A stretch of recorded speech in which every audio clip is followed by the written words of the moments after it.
Hello, it's Friday, May 3rd. It must be time for another update from your North Carolina Medical Society. This has definitely been the week leading up to crossover. Yes. I mean, it's felt it. We've had 17 committee meetings on Tuesday. We easily had that many on Wednesday. Bills in those committees. Right. Just a lot of stuff moving. But one thing we want to start off with is a huge thank you to our members. You really came through. We told you about House Bill 611 last week. We told you the concerns that we had, that it would be the words on the paper, no matter what anybody said, but the words on the paper appeared to repeal some very important tort reforms that we passed in 2011. And we're thankful that you came through because your communications with your House members really led to that bill seeming to go away. Yeah, so thank you. We had over 1,000 responses to the action alert that we sent out that you participated in. I know we kept pushing that out to you several times, but we really thought it was crucial for you to connect with your House member on this issue. And so thank you to every single person that participated, because we think that really pushed it over the edge and holding it back for now. That's right. We had a great coalition, just like we did in 2011, where we were working with the retail merchants, the chambers, all of our physician specialties came through, the home builders, many other groups. The Farm Bureau came through. Restaurant and Lodging came out and worked on this bill. This was something that it really touched a lot of different groups, but we think that you and your personal communications made a great big deal. So thank you for doing that. We'll keep you updated if we see it again in any way, shape, or form attached to another bill or the idea to come out. Right. But for right now, we think that bill is sitting in a safe place. Also, another thing that we've talked about quite a bit, but it's been a while, was the state health plan. You'll remember that state health plan fix bill moved from the House over to the Senate. The whole process, yeah. Went through the whole process. Didn't really need to make the crossover deadline that we've been working on. It's there already, which is good. That's right. And it's still sitting there.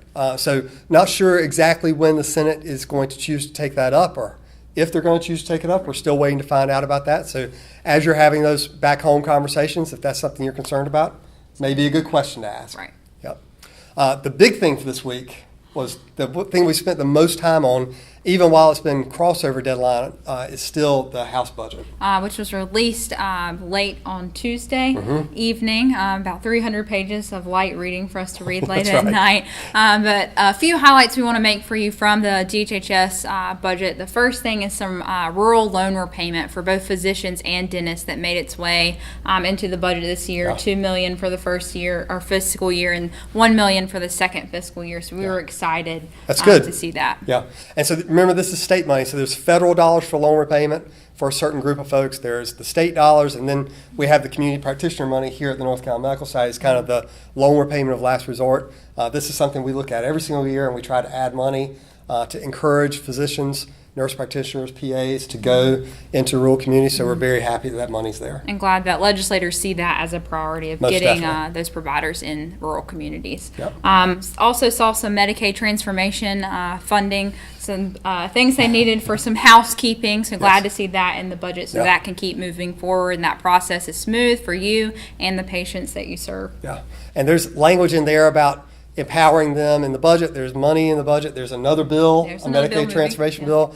So it's going to be kind of the combination of a lot of different things that give the final instruction to the Department of Health and Human Services on how to move forward. And also the House Health Committee has announced that they're going to do a Medicaid transformation kind of overview for some of the new members, so they can be well educated on what the process will look like and kind of the backstory on the whole process. Right. And then one more piece in the budget? One more piece, a public health piece we just wanted to point out to you is on some funding for youth tobacco prevention. So we were excited to see that in there as a public health standpoint as well. That's So through the budget process, we were thinking that we were going to see some version of House Bill 655, which, if you recall, that's the Health Care for Working Families bill, which we've talked to you about several times on this bill and asked you to reach out to your legislators to talk about.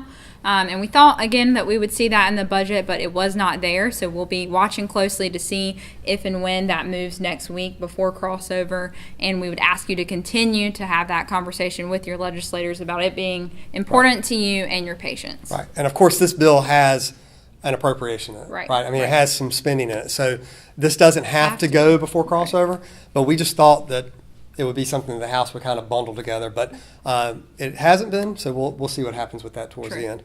Some other bills that did get some action this week One is or two actually, in the House Insurance Committee that just happened yesterday. The first is the assignment of benefit bill.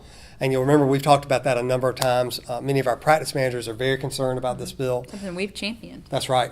Something where if you see a patient and you're out of network, they could sign a piece of paper and say that the insurance company could pay you directly even though you're out of network. Right. Something very simple, something that would happen, I think, very logically, but the insurance companies want to protect it as a leveraging tool in their negotiations with you.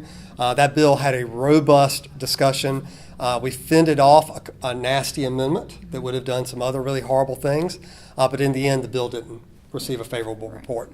Also, in that very same House Insurance Committee, the pharmacy benefit managers were discussed. And you'll remember that those are the big groups that actually organize all the pharmaceuticals that are available through the various insurance companies and figure out pricing for those.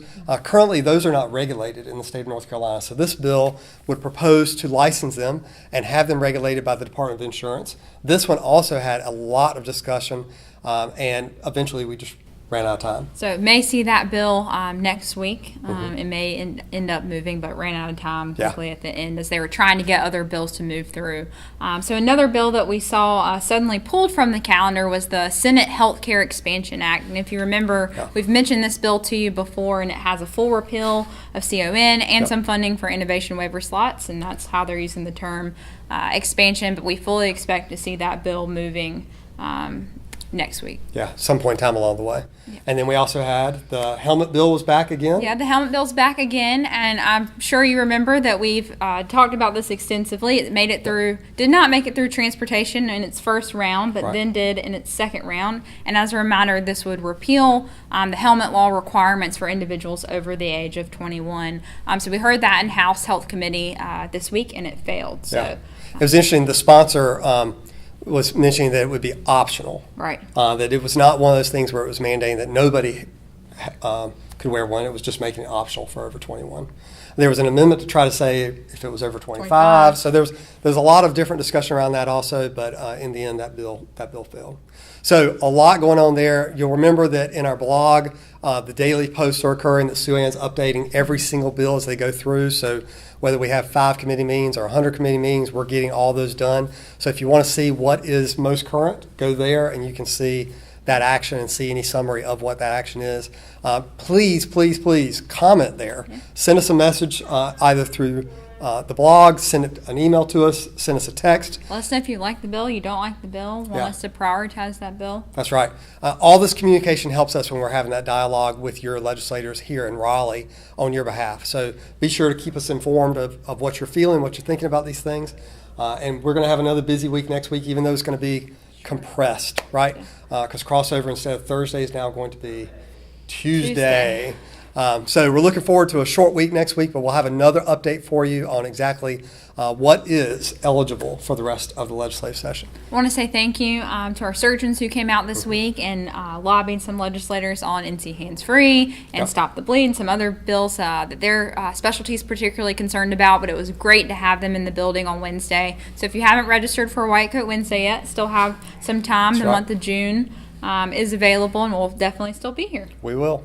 So look out for a date. Find a time to come talk to us or send us a message until we hear from you or talk to you again by video. We hope you have a good one. Take care.